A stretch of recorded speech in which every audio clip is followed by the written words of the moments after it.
तो दोस्तों, आपका फिल्मी चीटी चैनल पर स्वागत है और आज मैं एक्सप्लेन करने वाला हूँ 2024 में आई मूवी भक्षक को। फिल्म से जुड़ी सारी बातें मैं एक्सप्लेनेशन के आखिर में करूँगा। इससे पहले मैं आपको सुनाता हूँ इस फिल्म की कहानी।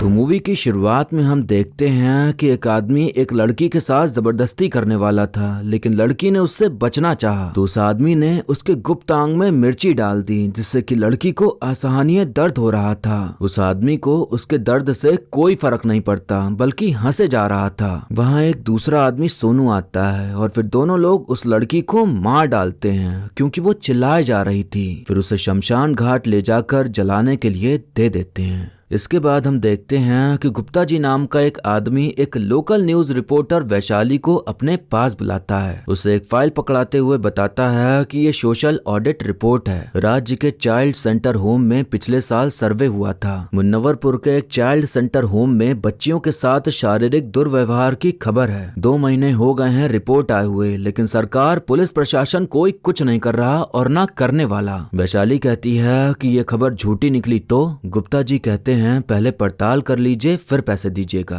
वैशाली के चैनल का नाम था कोशिश न्यूज और कोई बहुत बड़ा चैनल नहीं था, लेकिन वो पूरी कोशिश करती थी अपना काम ईमानदारी से करने की और जनता तक सही खबर पहुंचाने और सच्चाई दिखाने की। इस काम में उसका साथ देते थे कैमरामैन भास्कर। वैशाली शादीशुदा थी। उसका पति अरविंद उसे और उसके काम को बहुत सपोर्ट करता था। उसे वैशाली के काम से कोई दिक्कत नहीं थी। अब अगले दिन वैशाली भास्कर के साथ जाती है मुन्नवरपुर के बालिका सेवा गृह, लेकिन वहां सोनू आकर वीडियो फोटो बनाने का मना करके उन्हें भगा देता है। वैशाली अपनी बहन और उनके पति से मिलने जाती है, जिन्हें वो मेहमान कह के पुकारती थी। बिहार में दामाद या जीजा को मेहमान कहा जाता है। मेहमान वैशाली के काम को कुछ नहीं समझते थे। मेहमान और बहन यही सलाह देते हैं कि ये सब किनारे करके अपने परिवार बढ़ाने के बारे में सोचो तो ज्यादा अच्छा रहेगा। पर वैशाली को अभी बच्चा नहीं करना था, बल्कि अपने काम को ही आगे बढ़ाना था। अब दोनों लोग चाइल्ड वेलफेयर कमेटी जाते हैं, जहां उनकी मुलाकात होती है मिथिलेश नाम के आदमी से, जो कि कहता है कि ऐसी कोई भी खबर की हमारे पास जानकारी नहीं है। वैशाली कहती है कि जब इस रिपोर्ट को आए इतना समय हो गया है तो सरकार चुप क्यों है। मिथिलेश कहता है कि ये फाइल तो आप लेके आई हैं। अब सरकार जब हमें फाइल भेजेगी और उसे पढ़ के हमें लगा कि वाकई में कुछ गलत हो रहा है तो हम एक्शन जरूर लेंगे, लेकिन अभी तो हम कुछ नहीं कर सकते।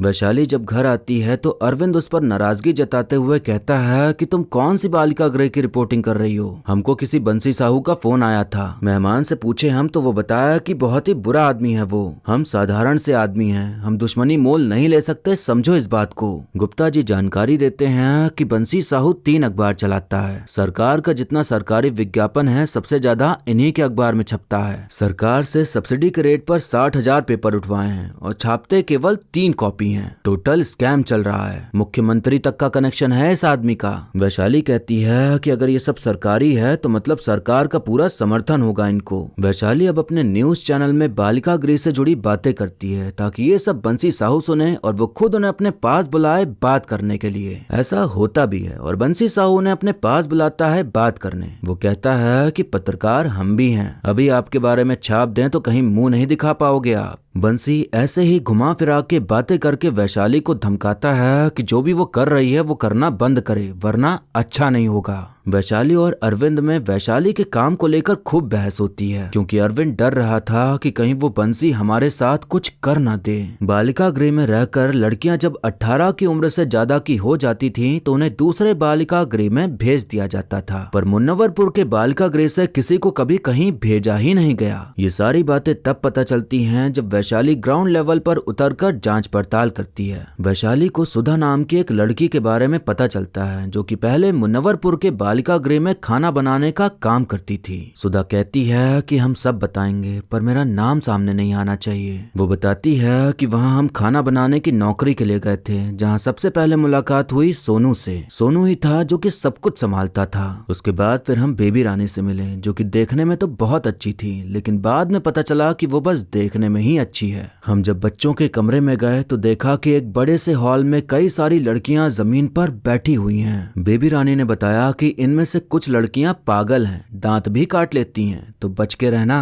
अब एक दिन सुधा खाना बना रही होती है कि तभी एक लड़की उसके पास आकर कहती है कि जितना जल्दी हो सके यहाँ से भाग जाओ, ये लोग ठीक इंसान नहीं है। तभी वहाँ रानी आ जाती है और लड़की को मारने लगती है क्योंकि उसने उसे सुधा से बात करते देख लिया था। रात में सुधा देखती है कि सोनू किसी लड़की की लाश उठाकर ले जा रहा है। फिर वो देखती है कि रानी बच्चियों के पास है और उनके साथ जबरदस्ती कर रही है। मिथिलेश भी वहीं है और उसके बिस्तर पर बिना कपड़ों के एक लड़की लेटी हुई है, इसी बालिका गृह की। सुधा घबरा जाती है कि आखिर ये सब चल क्या रहा है। तभी उसे वही लड़की मिल जाती है जो कि कहती है कि यहाँ से भाग जाओ, अगर नहीं भागी तो नंगा नाच कराएंगे ये लोग और काट के कहीं गाड़ देंगे, पता भी नहीं चलेगा। वो अपने शरीर पर सिगरेट बुझाने के निशान को दिखाते हुए कहती है कि ये सब इन लोगों ने किया है, कल मेरी जगह तुम भी हो सकती हो, इसलिए जितना जल्दी हो सके यहाँ से जान बचा के भाग लो। अब वो लोग सुधा के साथ भी छेड़ाछाड़ी करना शुरू कर देते हैं। सुधा देखती है कि वो लोग बच्चियों को नशा करा रहे हैं और उनके साथ जबरदस्ती कर रहे हैं। सब के सब घिनौन इंसान थे जो कि बालिका गृह के आड़ में बच्चियों के साथ घिनौनापन करते थे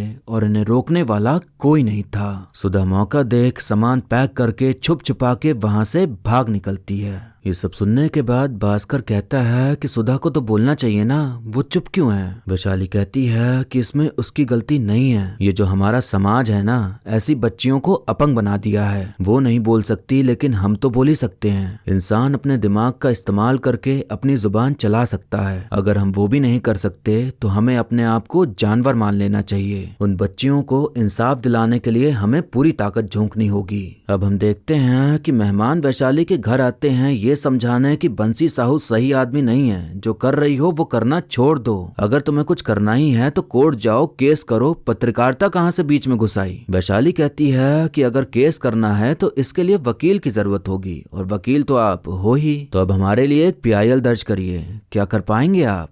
मेहमान कुछ नहीं बोल पाते। सोनू बंसी को बताता है कि किसी ने PIL डाल दिया है राज्य सरकार के खिलाफ कि हमारे बालिका गृह के खिलाफ कोई एक्शन क्यों नहीं लिया जा रहा। उन्हें लगता है कि वैशाली का जो जीजा है उसी ने डाली होगी, तो ये लोग उसे ही कूट देते हैं। सारा परिवार वैशाली पे खूब गुस्साता है कि तुम्हारी वजह से ये सब हो रहा है और अब ना जाने आगे क्या क्या होगा। पता चलता है कि मेहमान ने PIL नहीं डाली थी बल्कि किसी अनजान व्यक्ति ने डाली है। मेहमान बेवजह ही पिट गए, लेकिन इससे ये अंदाजा हो गया था कि वो लोग कुछ भी कर सकते हैं। वैशाली पुलिस में रिपोर्ट लिखाने की कोशिश करती है लेकिन पुलिस भी उनकी गुलाम बनी घूम रही थी। अरविंद वैशाली से कहता है कि क्या करें, पुरुष प्रधान समाज में रहते हैं ना, पत्नी कुछ अच्छा करने निकली है और हम सहयोग करें, ऐसा हो नहीं सकता।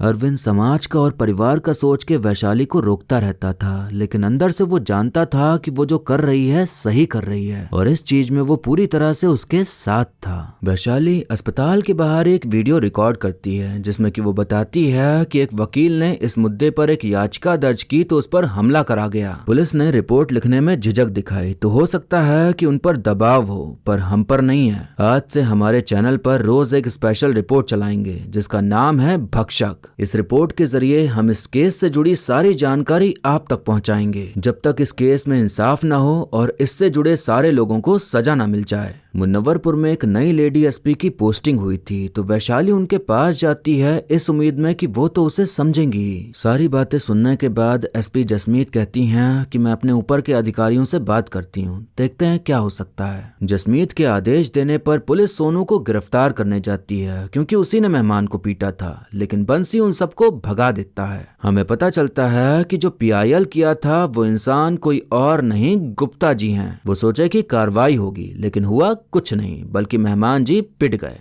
अब भास्कर मिनिस्टर रजनी के पति विजेंद्र से मिलने जाता है जो कि बालिका गृह में हो रहे कुकर्मों को अच्छे से जानते थे और बंसी के ऊपर इन्हीं का हाथ था जिसकी वजह से वो चौड़ में रहता था। भास्कर कहता है कि वैशाली के पास आपके खिलाफ ठोस सबूत हैं बालिका गृह के मामले में। मिथिलेश नाम का एक आदमी है, वही उसको सब कुछ बता रहा है। ये सब वैशाली का प्लान था, इन सबके बीच कानाफूसी करके एक दूसरे से लड़वाने का। गुप्ता जी वैशाली से मिलकर कहते हैं कि एक खबर देनी है और उस खबर को कैसे इस्तेमाल करना है ये आपको सोचना होगा। सीतामढ़ी कल्याण विभाग के एक पदाधिकारी की 4 दिन पहले हत्या हो गई है। कोई स्कॉलरशिप हड़पने वाला गैंग उड़ाया है उनको। मामला ओपन एंड शट केस है। विजेंद्र बंसी को बता देता है कि ये मिथिलेश हमसे दगाबाजी कर रहा है, वो वैशाली को जाके सब बक रहा है। बंसी डंडा लेके तुरंत उसे पीटना शुरू कर देता है, लेकिन मिथिलेश कैसे भी करके इस बात का विश्वास दिला ले जाता है कि ये सच नहीं, कोई आपके कान भर रहा है। वैशाली एक कहानी बनाते हुए रिपोर्ट करती है कि 4 दिन पहले सीतामढ़ी में कल्याण समाज विभाग के अधिकारी की गोली मार के हत्या की गई। प्रशासन का कहना है कि इस कांड के पीछे स्कॉलरशिप हड़पने वाले गिरोह का हाथ है, लेकिन पिछले 4 दिन में एक भी गिरफ्तारी नहीं हुई। हो भी तो कैसे, गिरफ्तारी करेंगे तो इनका सारा पोल खुल जाएगा और जनता के सामने इस हत्या का सारा सच सामने आ जाएगा। मारा गया अधिकारी ईमानदार था, वो बालिका गृह का सच जानते थे और बार बार समाज कल्याण विभाग पर प्रहार कर रहे थे। हमारे छानबीन के दौरान मुनव्वरपुर के शेल्टर होम का कड़वा सच हमारे सामने आया। वहाँ क्या होता है, कैसे होता है, इसमें कौन कौन लोग शामिल हैं, इस पेपर में सब लिखा है। कल शाम हमारे विशेष कार्यक्रम भक्षक पर हम राज्य के आला मंत्रियों से लेकर मुनव्वरपुर के नामी ग्रामी हस्तियों तक सबके नाम खुद उजागर करेंगे।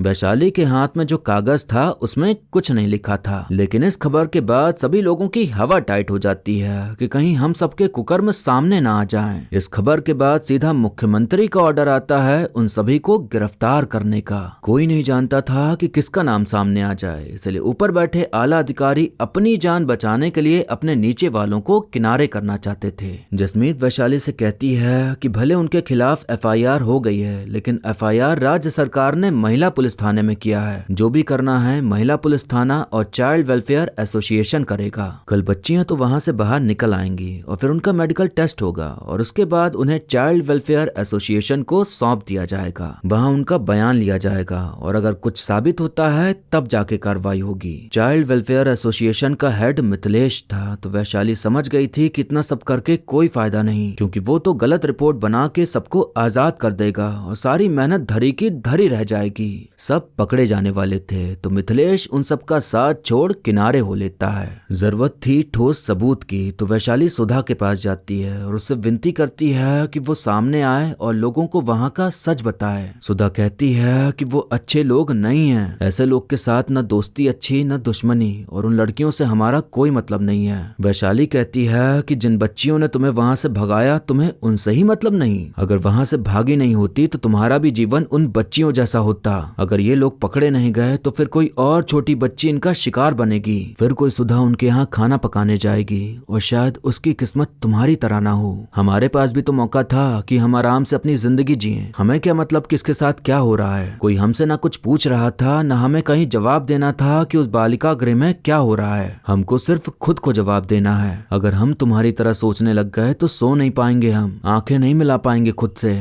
खुद के लिए लड़ रहे हैं हम, छोटी छोटी बच्चियों के अधिकार के लिए लड़ रहे हैं हम। वो बच्चियां जिनके आगे पीछे कोई नहीं है, कोई नहीं है जो उनसे जाके पूछे कि बेटा तुम ठीक हो। कभी कभार जीवन में बिना मतलब के कोई काम करना चाहिए, खासकर तब जब हम किसी का जीवन बचा सकें। वैशाली की बातों को सुनकर सुधा कैमरे के सामने आकर पूरा सच सामने लाने को तैयार हो जाती है। वो बताती है कि बालिका गृह में रह रही सभी बच्चियों के साथ गलत काम होता है। बंसी खुद लड़कियों को गलत तरीके से हाथ लगाता है और दूसरों से भी लगवाता है। वहाँ रह रही महिला बेबी रानी बच्चों को कीड़ा का दवा बोल के नींद की दवा खिलाती है और फिर अलग अलग लोग नींद में बच्ची लोग के साथ कुकर्म करते हैं। रात में बेबी रानी बच्चों को नग्न सोने बोलती है और खुद भी उनके साथ नग्न सोकर गलत करती है। कुछ बच्चियां गर्भवती हो गई थीं, तो उनको मार भी दिया गया है। वो सभी लोगों के नाम बता देती है जो भी इसमें शामिल थे। अब तो सबूत भी था और सारा सच सबके सामने आ चुका था, तो सरकार पर पूरा प्रेशर पड़ता है, तो पुलिस को तुरंत ऑर्डर मिल जाते हैं कार्रवाई करने के लिए।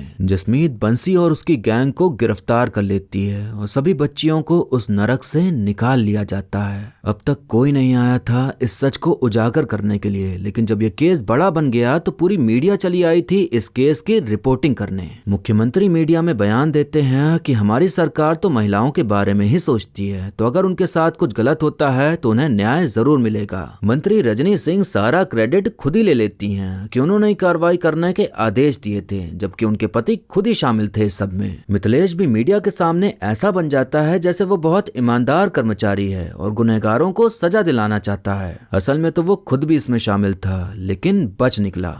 अब हम देखते हैं कि इस केस को लेकर वैशाली रिपोर्टिंग करते हुए कहती है कि क्या फर्क पड़ता है, आज मुनव्वरपुर में हुआ है, कल कहीं और होगा। कईयों को गुस्सा आएगा, कईयों को बुरा भी लगेगा। ट्विटर और फेसबुक पे कई अपनी संवेदना डालेंगे, वो भी हैशटैग के साथ। कुछ लोगों की संवेदना राजनीतिक होगी और कुछ लोगों की संवेदना तब जागेगी जब अपने किसी के साथ कुछ गलत होगा। चाहे जो हो जाए ज्यादा फर्क नहीं पड़ता, क्योंकि इस फेसबुकिया दुनिया ने हमारे एहसासों को बिल्कुल ही शून्य सा बना दिया है। इन बच्चों की खबर शायद अखबार में छपे, या फिर ये भी हो सकता है कि कोई इश्तिहार डालने वाला इनकी ये जगह भी छीन ले। मीडिया आपको वो दिखाएगी जिससे वो टीआरपी बटोर सके। आपके और हमारे जीवन में ऐसी कई चीजें हैं जो इन खबरों से ज्यादा जरूरी है। बिल्कुल है, हमारे पास टाइम नहीं है। ऐसी बच्चियों के बलात्कार की कहानी सुनने से अच्छा तो हम हमारे कान ढक लें। ठीक सोचते हैं आप, कान ढक लीजिए। क्यों सुनेंगे तो अंदर की संवेदना जाग जाएगी ना। मत जागने दीजिए उसे। आप जहाँ हैं जैसे हैं पड़े रहिए,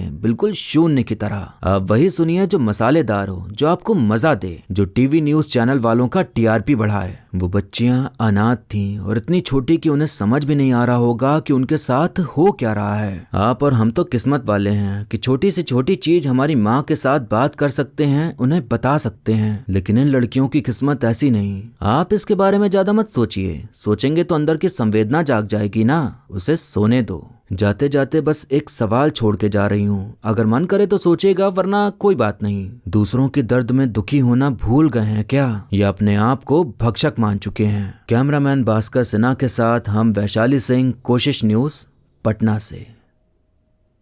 तो दोस्तों, सबसे पहले मैं आपको बता दूं कि इस फिल्म की कहानी एक रियल इंसिडेंट से इंस्पायर है। बिहार के मुजफ्फरपुर में ऐसा एक शेल्टर होम चलता था जहां बच्चों के साथ जबरदस्ती करी जाती थी, उन्हें प्रताड़ित किया जाता था। इन सब चीजों का खुलासा हुआ 2018 में और फिर कार्रवाई चलने के बाद 2020 तक सभी आरोपियों को धर लिया गया। रियल इंसिडेंट में ऐसी कोई पत्रकार नहीं थी जैसा हमें दिखाया गया है, लेकिन हाँ, सभी आरोपियों को सजा मिलने में ऐसे ही मुश्किलें आई थी कि सब नेताओं से कनेक्टेड थे। तो वैशाली का किरदार उन सभी को दर्शाता है जो भी इस केस में शामिल थे, बच्चियों को इंसाफ दिलाने में। इस फिल्म से भी हमें वही सीखने मिलता है जो हमें हर रियल इंसिडेंट से सीखने मिलता है कि अगर आपको इंसाफ पाना है तो आपको खुद ही लड़ाई लड़नी होगी। जब किसी बड़े के खिलाफ लड़ाई लड़नी होती है तो सब आपके खिलाफ होंगे और आपको अकेले ही लड़ना होगा। गिने चुने लोग ही होते हैं आपके साथ जो खड़े होते हैं आखिर तक। बाकी जिन लोगों से मदद की उम्मीद होती है वो खुद गुलाम बने गुनहगारों की जी हुजूरी कर रहे होते हैं। वैशाली ने सही कहा कि क्या जरूरत है इस लड़ाई को लड़ने की, वो भी आराम से जीती अपने में, उसे क्या पड़ी थी। बात तो यही है कि हर कोई यही सोचता है जब तक खुद उसके या उसके परिवार के साथ कुछ गलत नहीं होता।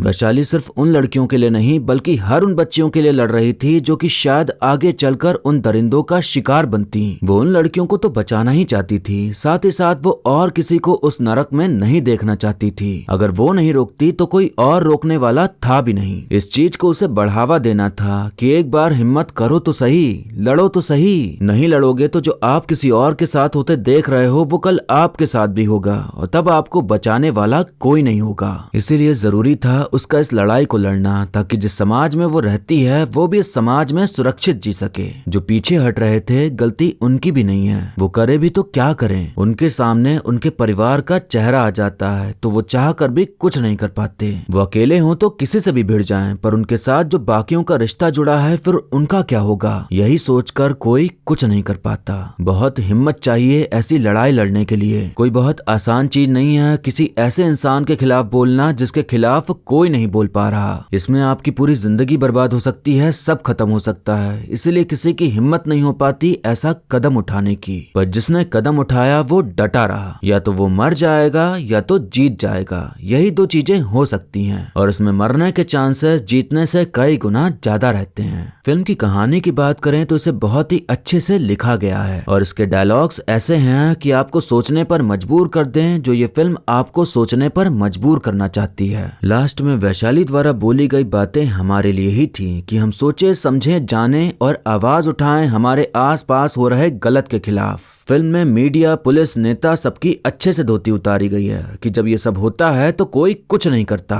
कानून व्यवस्था का तो मजाक बन के रह जाता है, तो फिर कोई कानून अपने हाथ में क्यों ना ले। ये तो एक होम शेल्टर की कहानी थी। ऐसी भी कई कहानियां हैं बच्चियों की, लड़कियों की, औरतों की, जहां खुद के घर में उन्हें भक्षक मिल जाते हैं। जिस घर को आप मानते हैं कि यहाँ तो हम सुरक्षित हैं, उसी घर में एक बंसी जैसा राक्षस हो तो सोचिए उस इंसान पर क्या बीतती होगी। वो कैसे करता होगा दुनिया पर भरोसा जब अपने ही शैतान निकल जाएं। ये चीज हर जगह होती है और कुछ लोग आवाज उठा पाते हैं, कुछ नहीं उठाने की वजह यही रहती है कि समाज हमेशा उंगली लड़की पर उठाता है। राक्षस इसी बात का फायदा उठाकर यही कहता है कि अगर किसी को बताया तो बदनामी तुम्हारी होगी। समाज में लड़कियों की इज्जत की बात होती है, पर जब वो खुद बताती हैं कि उनकी इज्जत के साथ खिलवाड़ हो रहा है तो वही समाज इज्जत पर दाग लगने वाले को सजा ना देके उसे सजा देता है जो पीड़ित है।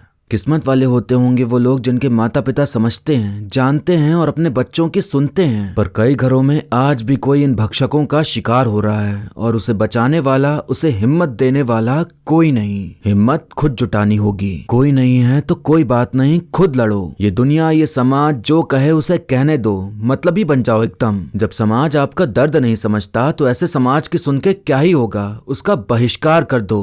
अब एक्टिंग की बात करें तो भूमि पेडनेकर ने इस फिल्म में जबरदस्त काम किया है। उनकी डायलॉग डिलीवरी इतनी अच्छी थी कि डायलॉग्स हमें सच में महसूस करा रहे थे उन बच्चियों का दर्द जो वो हमें बताना चाह रही थी। इनकी पिछली film thank you for coming काफी वाहियात थी और लोगों ने पसंद नहीं की। भूमि मैम को इस तरह की और भी फिल्में करनी चाहिए क्योंकि ऐसे किरदारों में वो बिल्कुल परफेक्ट बैठती हैं। ऐसे ही स्क्रिप्ट चुने और ऐसे ही दमदार एक्टिंग से फिल्में जान डालें तो उनको देखना हर कोई पसंद करेगा। बाकी और जितने भी कलाकार फिल्म में मौजूद हैं सबका काम बढ़िया रहा। फिल्म में बस एक ही दिक्कत लगी कि जो सभी का बिहारी एक्सेंट था वो काफी बनावटी सा लग रहा था, तो उस चीज पे काम किया जाता तो और बेहतर रहता। ये फिल्म हमें सच दिखाने का काम करती है और ये इस अच्छे समाज का काला सच दिखाती है। ये फिल्म हर किसी को देखनी चाहिए और जरूरी भी है कि हम सच्चाई देखें और अपने अंदर हिम्मत लाएं कि अगर हमारे साथ कुछ हुआ तो हम भी ऐसे ही लड़ सकें। आखिर में मैं यही कहना चाहूंगा कि हमें दूसरों का दर्द भी समझना होगा, वरना हम सभी इंसान नहीं भक्षक ही कहलाएंगे। अब वीडियो यहीं पर खत्म होता है, लेकिन जाने से पहले आप बताइए कि आपको मूवी की कहानी और मेरा एक्सप्लेन करना कैसा लगा। आप वीडियो को लाइक या डिसलाइक करके भी अपनी प्रतिक्रिया दे सकते हैं। ऐसे ही अच्छी मूवीज की एक्सप्लेनेशन देखने के लिए आप हमारे चैनल को सब्सक्राइब कर लीजिए ताकि नया वीडियो आते ही आप तक खबर पहुंच जाए। बाकी मिलते हैं अब अगली वीडियो में, तब तक के लिए टाटा, बाय बाय और नमस्ते।